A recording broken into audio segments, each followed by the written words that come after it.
बिस्मिल्लाहिर्रहमानिर्रहीम और अस्सलाम वालेकुम।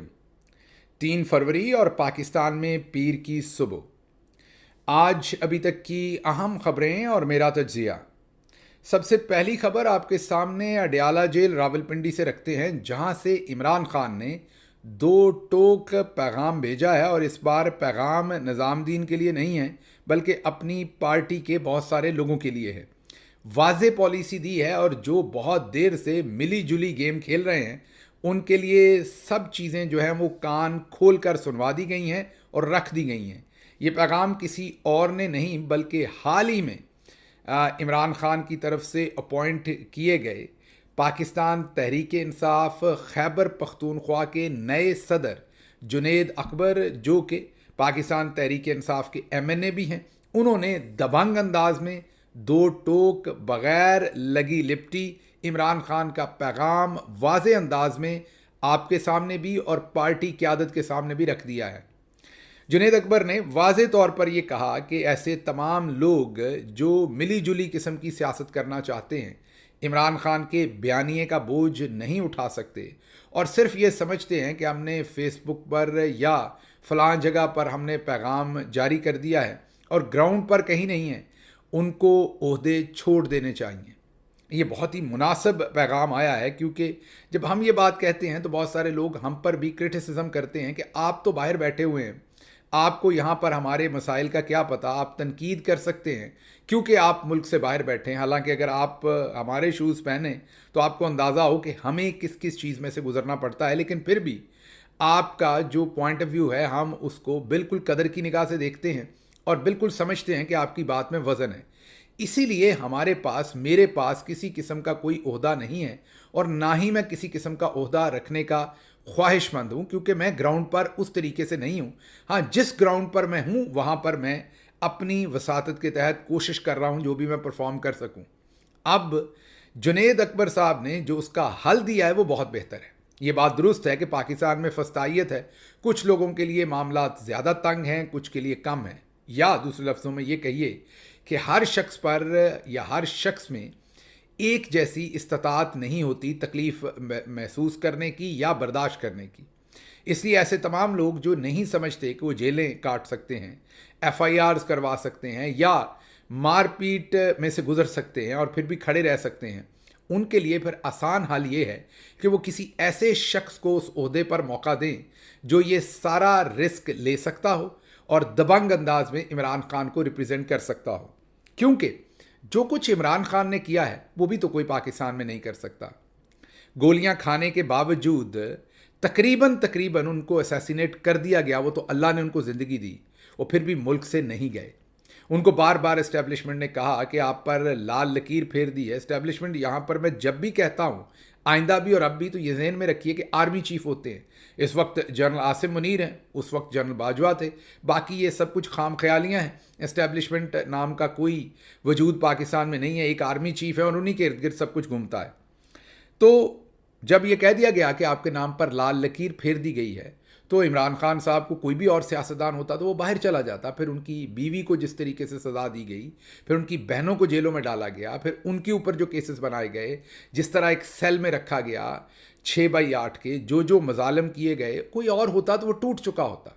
अब अगर टूट चुका होता तो अवाम भी फिर उससे ऐसे मोहब्बत ना करती जैसे हमने कल इटली के शहर ब्रेशिया में भी देखा और पूरी दुनिया में देखते हैं कि लोग उमड़ आते हैं। और मैं आपको ये भी यहाँ से रिपोर्ट कर दूँ कि इटली के तमाम जो मेजर अखबारात हैं उन्होंने जो कल की रैली है उसके बारे में बहुत ही ताकतवर लफ्ज़ इस्तेमाल किए हैं, बहुत ही भरपूर उसे जो है वो कवरेज दी है और ये कहा है कि वाकई किसी दबंग लीडर के दबंग सपोर्टर्स हैं जो इतनी बड़ी तादाद में निकले हुए हैं। तो बहरहाल वापस आते हैं उस बात के ऊपर कि इमरान खान साहब भी फिर अगर ये बहादुरी ना दिखा सकते तो जाहिर है पब्लिक उनके पीछे उस तरह से ना खड़ी होती और उनको पीछे हटकर फिर किसी ऐसे शख्स को वो मौका देते जो ये बहादुरी दिखा सकता। इमरान खान से अवाम इसलिए सबसे ज़्यादा मोहब्बत करती है। आज मैं जब तकरीर कर रहा था उस बड़े इज्तिमा से कल इटली के अंदर, तो जब उनसे भी वजह पूछ रहा था तो वजह एक ही थी सबकी साथ खड़े होने की कि इमरान खान ईमानदार है और उससे भी बड़ी बात दिलेर है। लोग दिलेरों के साथ खड़े होना चाहते हैं। जैसे मैंने कहा कि कोई ताना नहीं है आप में से बहुत सारे दोस्त जो हैं, मैंने जैसे कहा, वो उतनी तकलीफ बर्दाश्त नहीं कर सकते होंगे, इट्स नेचुरल, या आपकी और मजबूरियां होंगी, लेकिन पोजीशन रखना तो आपकी मजबूरी नहीं है ना। मैं ऐसे बीसियों लोगों को जानता हूं जो अपनी जान पर खेल जाएंगे, उनके लिए जेलें काटना या पर्चे करवाना या इस तरह की तमाम सोबतें बर्दाश्त करना, बहुत सारे दूसरे लोगों की निस्बत उनमें मोटिवेशन ज़्यादा है। तो फिर आपको ओहदे छोड़ के मौका भी ऐसे लोगों को देना चाहिए। आप पार्टी में रहिए, आप क्योंकि पहले भी अगर साइड पे हैं, उस तरीके से अमली सियासत नहीं कर रहे, तो अभी भी आप साइड पे हो जाइए और ओहदा किसी और को दीजिए, ऐसे शख्स को ओहदा दीजिए जो दबंग तरीके से बोले। और इमरान खान जो जेल के अंदर तमाम मुश्किलात काट रहे हैं, उनके तो एक किस्म के गर्दन के ऊपर छुरी रखी हुई है, उसके बावजूद वो कलमा हक कहते हैं, याया खान पार्ट 2 कहते हैं, वो कहते हैं कि हमूद रहमान कमीशन रिपोर्ट पढ़े। उनको भी तो जान का ख़तरा है, उनके भी तो ख़ानदान को ख़तरा है, उनके साथ भी तो सारे जुल्म हो रहे हैं। वो आज कौम के लीडर इसलिए हैं कि वो दलेरी के साथ खड़े हैं। अब अगर आपने उनके नायब के तौर पर या नायबीन के तौर पर अगर आपने खड़े होना है, तो आपको फिर दलेरी दिखानी पड़ेगी, वरना लोग आपको उस रोल में नहीं मानेंगे। और दूसरा, अगर आप पोजीशंस रखेंगे और दलेरी चले इमरान खान जितनी नहीं, 50%, 25% उनसे, आप 75% उनसे बेशक कम दिखाएं, किसी ना किसी लेवल की अगर आप दलेरी नहीं दिखाएंगे तो आप कॉज को भी नुकसान देंगे, इमरान खान को भी देंगे। और ये मेरा कहना नहीं है, अब ये जो हाल ही में इमरान खान ने अपॉइंट किए हैं खैबर पख्तूनख्वा में पाकिस्तान तहरीक इंसाफ के सूबाई सदर, वो कह रहे हैं। वो क्या कह रहे हैं ज़रा सुन लें। लेकिन जो क़ियादत जो ये ड्रामाबाजी कर रहे हैं ना, सियासत के लिए दिल गुर्दा रखना चाहिए। और इसी तरह सियासत नहीं होती जो आप लोग कर रहे हैं कि बस हमने फेसबुक पे दे दिया, वीडियो पैगाम दे दिया। घरों से निकलो, और अगर नहीं कर सकते, इस काबिल नहीं हो, तो ओहदे छोड़ दो। ओहदे छोड़ो, किसी ऐसे आदमियों को आगे लेके आओ जो जेल भुगत सकता है, जो सख्तियां भुगत सकता है, जो खान के साथ बैठ सकता है। ये आपने सुन लिया, ये इमरान खान का पैगाम है। असल में हाल ही में जो उन्होंने जुनेद अकबर को बताया है, वो आपके सामने बता रहे हैं। वो अपने आज से ये क्रिएट नहीं कर रहे, वो ना ही किसी को सुना रहे हैं और ना ही किसी को कोई सटल मैसेज दे रहे हैं। वो मैसेज दे रहे हैं जो इमरान खान ने उनको दिया है कि बाहर जाके पार्टी को ये बताया जाए। और वो मैसेज बड़ा क्लियर है कि आप खड़े होइए, अमली सियासत कीजिए, लेकिन हम समझते हैं अगर आपको लगता है कि आप नहीं कर सकते तो फिर ओहदा छोड़ दें, इसमें आपकी जान तो नहीं है, किसी और को ओहदे पे आने दें। और ये बड़ी मुनासिब बात है, और वो ये काम अंजाम दे और जिस तरीके से इमरान खान चाहते हैं वो अंजाम दे। मैं आपको ये भी कंफर्म कर देता हूँ, मुझे एक से ज़्यादा लोगों ने ये कंफर्म किया है जो इमरान खान साहब को मिल रहे थे, कि इमरान खान साहब ने अपने वकील को कहा कि बाहर जाके ये पैगाम 2 टोक अल्फाज में कोर कमेटी के लोगों को दे दीजिए कि जो लोग मेरे बयानिए का बोझ नहीं उठा सकते, यहाँ तक कि मेरे ट्वीट को रीट्वीट नहीं कर सकते, उनको फिर हक नहीं है कि वो कोर कमेटी के मेंबर रहें। वो फिर कोर कमेटी को छोड़कर साइड पर हो जाएं या उन्हें साइड पर कर दिया जाए। यहाँ जी हाँ, आप ये दुरुस्त सुन रहे हैं, इमरान खान ने वाज़े पैगाम भेजा है। ये मुझे एक से ज़्यादा लोगों ने जो वहाँ मौजूद थे उन्होंने ये बताया है। जब मैंने अपनी टीम को इस काम पे लगाया और डाटा इकट्ठा किया, तो मेरे लिए भी ये होशरुबा इंकशाफ था कि बहुत बड़ी मेजॉरिटी, मैं दूसरी दफ़ा लफ्ज़ इस्तेमाल कर रहा हूँ, बहुत बड़ी मेजॉरिटी जो है वो इमरान खान के ट्वीट्स को रीट्वीट नहीं करते। वो बिल्कुल सन्नाटा, नील बटा सन्नाटा रखते हैं।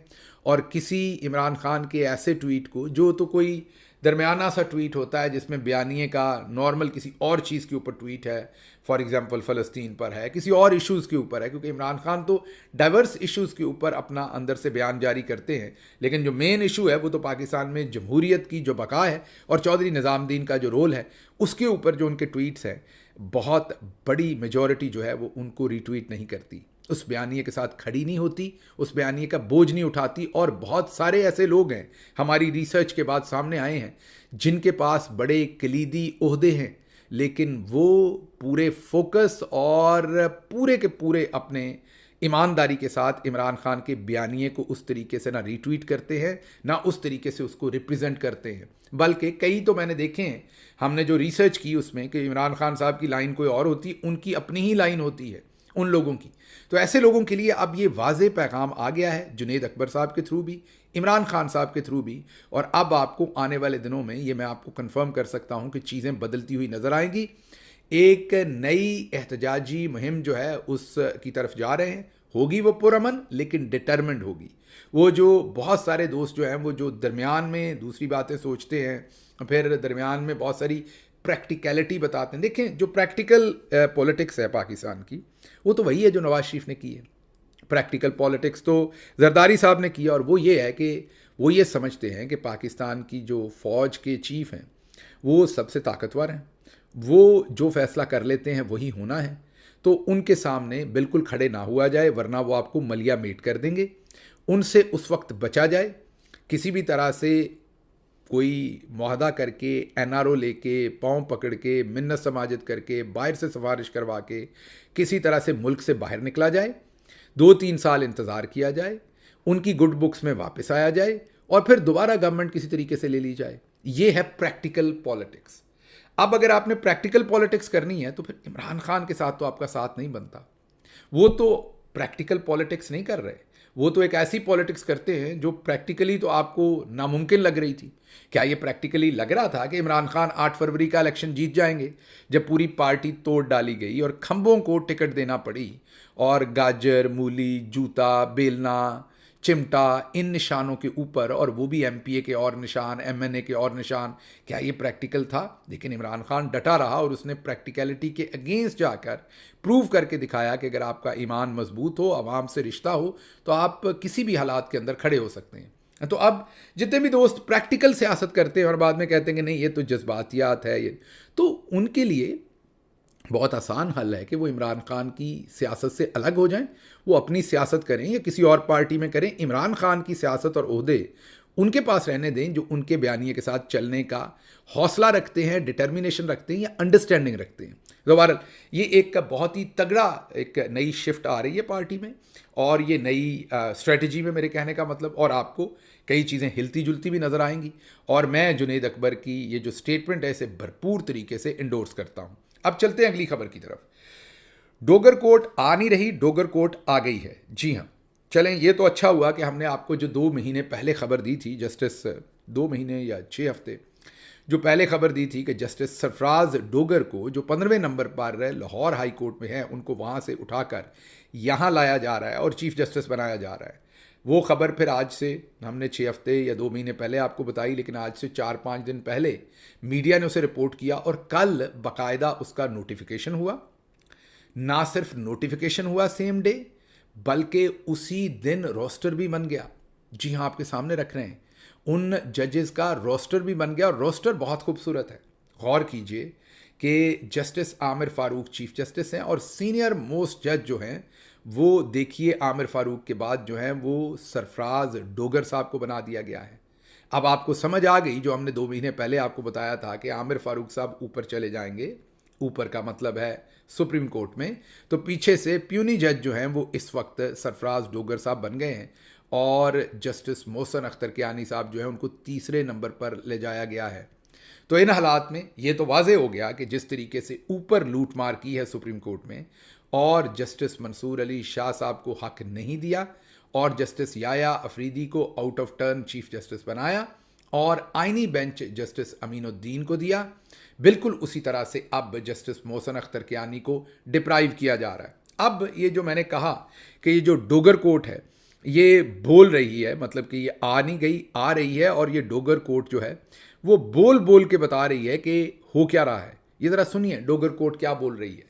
जस्टिस सरफराज डोगर साहब ने मार्च 2021 में मरियम नवाज को चौधरी शुगर मिल्स केस में प्री अरेस्ट बेल दी। जस्टिस डोगर ने 23 अप्रैल 2021 को मनी लॉन्ड्रिंग केस में शहबाज शरीफ को जमानत पर रिहा किया कोट लखपत जेल से। जस्टिस सरफराज डोगर ने 2021 में नैब के केस में राणा सनाउल्लाह को प्री अरेस्ट जमानत दी। फिर NA 214 मुल्तान से शाह महमूद कुरैशी को 8 फरवरी के इलेक्शन से नाअहल करने वाले भी सरफराज डोगर ही थे। इस्लामी यूनिवर्सिटी बहावलपुर वीडियो स्कैंडल को दबाने वाले भी जस्टिस सरफराज डोगर ही थे, जिनमें शायद मुबैना तौर पर चीमा साहब के बेटे का नाम आ रहा था और उनके ऊपर ये नज़ला गिर रहा था, तो उस केस को भी जनाब जस्टिस सरफराज डोगर साहब ने दबाया था। सिर्फ यही नहीं, अगर आप ये देखें तो जस्टिस सरफराज डोगर की लाहौर हाई कोर्ट की वेबसाइट से चेक करें तो सिर्फ 59 जजमेंट्स जो हैं वो रिपोर्टेड जजमेंट्स हैं। रिपोर्टेड जजमेंट्स वो होती हैं जो इतनी काबिल जजमेंट्स होती हैं कि उन्हें एक मिसाल बनाया जाता है जिसकी बाद में अदालतें तकलीद करती हैं और उस जजमेंट की बेस के ऊपर आने वाले वक्तों में फ़ैसले होते हैं। अगर जस्टिस सरफराज डोगर की 59 जजमेंट्स जो हैं वो रिपोर्टेड हैं तो दूसरी तरफ जस्टिस मोहसिन अख्तर कियानी की 161 हैं। ये वैसा ही है जैसे 17 सीटों वालों को जो है वो प्राइम मिनिस्टरशिप दे दी, हुकूमत दे दी, और जिसने 171 सीटों से भी ज़्यादा सीटें जीती थी उसको जेल में डाला हुआ है। बिल्कुल वैसे ही 161 रिपोर्टेड जजमेंट वाले जस्टिस मोहसिन अख्तर कियानी से जो चीफ जस्टिसशिप है वो छीन ली और 59 रिपोर्टेड जजमेंट्स वाले जस्टिस सरफराज डोगर को अब चीफ जस्टिस बनाया जा रहा है।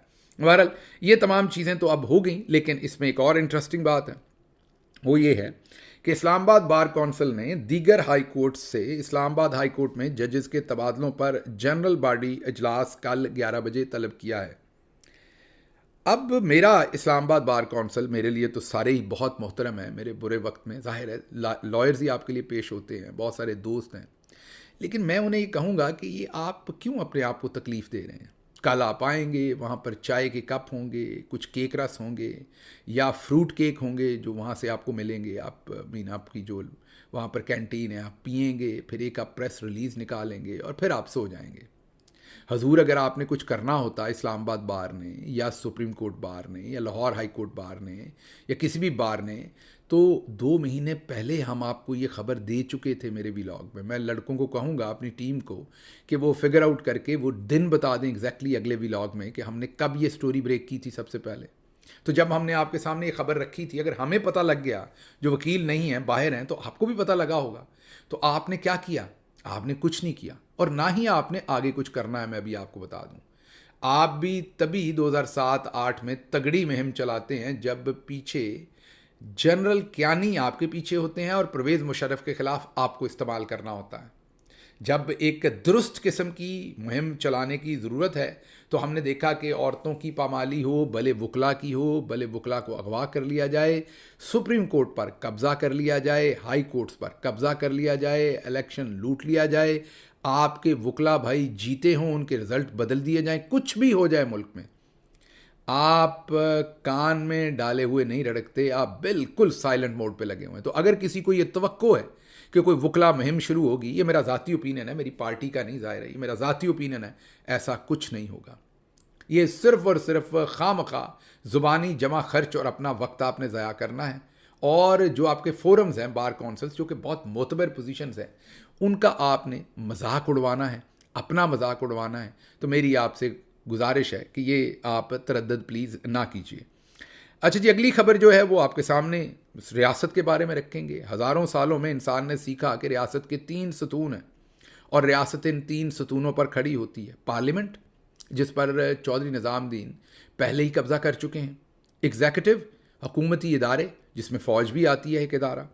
और तीसरा सतून आज़ाद अदलिया। अब जो एग्जीक्यूटिव जिसमें फ़ौज आती है और फ़ौज की leadership mean general Asim Munir साहब, उन्होंने 8 फरवरी के इलेक्शन को लूट के पार्लियामेंट पर भी कब्ज़ा कर लिया। 17 सीटों वालों को हुकूमत में ला के उन्हें हुकूमत दे के। अदलिया तो आपको पता ही है, सुप्रीम कोर्ट पर और सारी अदलिया पर जैसे कब्ज़ा हुआ है। तो अब रियासत एक ही सतून पर खड़ी है। और ये अखबार का जो कार्टून है ये बिल्कुल दुरुस्त बता रहा है कि अब रियासत बंदूक पर खड़ी है, क्योंकि आपने दूसरे दोनों पिलर तो गिरा दिए हैं, तो अब बंदूक की नोक पर रियासत खड़ी है। अब देखते हैं कितनी देर तक आप ये निज़ाम को, टेढ़े निज़ाम को ऐसे खड़ा कर सकते हैं और आगे मामला चला सकते हैं। अब डॉन भी लिख रहा है कि अगर सीनियर मोस्ट जजेस ही हेल्पलेस हैं तो एक कॉमन सिटीज़न जो है वो पाकिस्तान में इंसाफ के लिए क्या उम्मीद लगाए। डॉन को शुक्र है खुदा खुदा करके ये लिखने की नौबत आई, क्योंकि बदकिस्मती से मैंने जैसे आपको कहा कि वकला सत्तू पी के सोए हुए हैं, हमने देखा जो सहाफ़ती तंजीमें वो भी सत्तू पी के सोई रहीं और पीका एक्ट जो है वो कामयाब हो गया। अभी आप पिछले चंद दिनों में बड़े बड़े सहाफ़ियों को धमकियां लगाते बता रहे थे कि हम निकलेंगे, हम ये कर देंगे।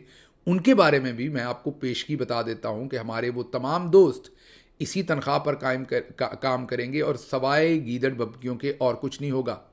कोई मूवमेंट नहीं चलेगी, इवन कोई हड़ताल भी नहीं करेंगे कि हमने अपने टॉक शोज़ नहीं करने, हमने अपने कॉलम नहीं लिखने, हमने एक दिन के लिए अखबारें बंद करनी, कुछ नहीं ऐसा करेंगे।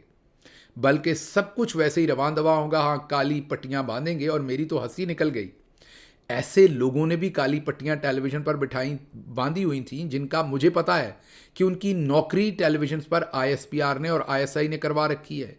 कईयों को तो ग्रेड सी और ग्रेड डी और ग्रेड बी की जॉब्स में से निकाल के डायरेक्टली कैटेगरी ए के टॉक शोज़ पर और कैटेगरी ए के टीवी चैनल्स पर ज़बरदस्ती आईएसआई ने और आईएसपीआर ने उनकी नौकरियां करवाई हैं।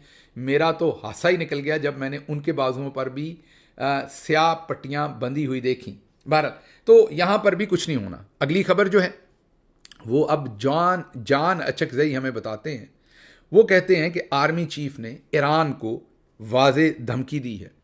अच्छा, अब आर्मी चीफ ने कहा यह है कि जो दोस्त के रूप में दुश्मन है हमारा, जो बना ऊपर से दोस्त है लेकिन दुश्मन है, हम उसको भरपूर जवाब देंगे और उसका भी कला कमा करेंगे, उससे निपटेंगे आनी हाथों से। अब उन्होंने ईरान का नाम नहीं लिया, लेकिन जान अचकज़ई कह रहे हैं कि आर्मी चीफ ने ईरान को पैगाम पहुंचाया है। अब जान अचकज़ई जो हैं वो भी मिलिट्री बैक्ड एक एनालिस्ट के तौर पर उन्हें पहचाना जाता है और मुनीफ फारूक की तरह वो भी वही ज़ुबान बोलते हैं जो उनसे बुलवाई जाती है। अब उनका ये कहना बहुत ही ख़तरनाक बात है, क्योंकि अगर वो ये बात कह रहे हैं तो इसका मतलब ये है कि कहीं ना कहीं ये सोच है। तो अफ़गानिस्तान के साथ जो मामलात हो गए पिछले दिनों में वो हम आपके सामने रखे ही हुए हैं। उसके साथ साथ चाइना के साथ जो मामलात हैं वो भी आपको पता ही हैं, जो सर्दमहरी चल रही। और हाल ही में मोहसिन नकवी वाशिंगटन डीसी में एक ऐसे फोरम पर चले गए जो चाइना मुखालिफ था। और उसके बाद हिंदुस्तान तो अज़ल की हमारी जो मुखालफत है वहाँ पर वो आपको पता ही है।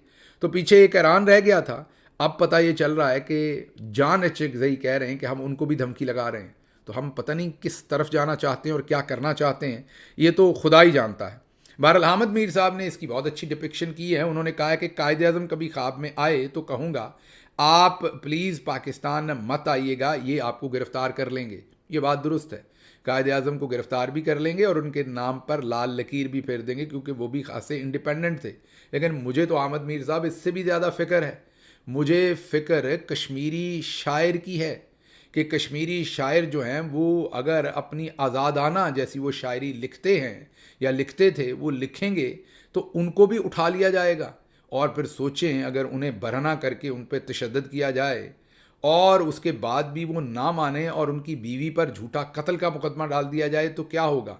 यकीनन आपकी आंख कश्मीरी शायर अहमद फरहाद की तरफ होगी, जिसे हाल ही में आईएसआई ने उठा लिया था और फिर कोहाला पुल पर छोड़ा था जब जस्टिस मोहसिन अख्तर कियानी ने उस केस के अंदर दिलचस्पी ली थी कि उनको निकलवाना है। और निकालने के बाद भी वो चुप नहीं हुए, तो अब उनकी बीवी पर जाली कत्ल का मुकदमा डाल दिया गया है। लेकिन नहीं हैं तो बिल्कुल ये सारी स्टोरी दुरुस्त है, लेकिन आज मैं बात जिस कश्मीरी शायर की कर रहा हूँ वो अहमद फरहाद नहीं है, बल्कि मैं कश्मीरी शायर जिनकी बात कर रहा हूँ वो रहते सियालकोट में थे, पीछे से कश्मीरी थे। उनका नाम था अलामा मोहम्मद इकबाल रहमतुल्लाह अलैह। सोचिए अगर आज वो होते और जैसी वो शायरी लिखते थे और न्योले को शहबाज से लड़ा देते थे तो शहबाज भी उठा के अंदर कर देना था उन्होंने, और इकबाल साहब का न्योला भी उठा के अंदर कर देना था। तो कहने की बात यह है कि अच्छा हुआ वक्त पर निकल लिए। अगर आज होते तो फिर सोचें गद्दारी और बगावत के केसेस होते, 124A, 131, 506, 122 ये दफ़ात उन पर लगती तो सोचिए इकबाल हथकड़ियों में अगर अदालत जाते तो कैसे लगते। बहरहाल आप खुदा ना करे कि हम ख्वाब में भी इकबाल अलामा मोहम्मद इकबाल रहमतुल्लाह अलैह को ये देखें, लेकिन आप कहेंगे ऐसा ना होता क्योंकि उनके घर की चादर चार दीवारी पामाल की गई। उनकी बहू जस्टिस नासरा जावेद साहबा की वो तस्वीरें और उनके घर की वो वीडियो आपको याद होगी। उनके घर की दीवार फलांगी गई। अगर वो उस वक्त अपने घर में होते और आज हयात होते तो उनको भी हथकड़ियाँ लगाकर ले जाया जाता। लेकिन चलें, अल्लाह ना करे कि हम ख्वाब में भी ये मंज़र देखें। आप फ़िलहाल जो नए उभरते हुए शायर अहमद फरहाद हैं, आप उन्हीं का ये हशर देखकर अपना दिल पूरा कर लीजिए।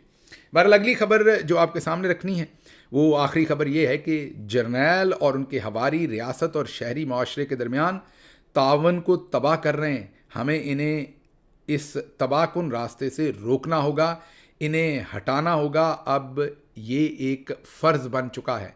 ये सरवर बारी कह रहे हैं, एक इंडिपेंडेंट आवाज़ है, इलेक्शन को भी मॉनिटर करते हैं और इलेक्शन में धांधली को बहुत बार बार एक्सपोज कर चुके हैं। ख़बरें यही थी। मुझे यहाँ से अब इजाज़त दीजिए। अल्लाह आपका हामी और नासिर हो। पाकिस्तान जिंदाबाद।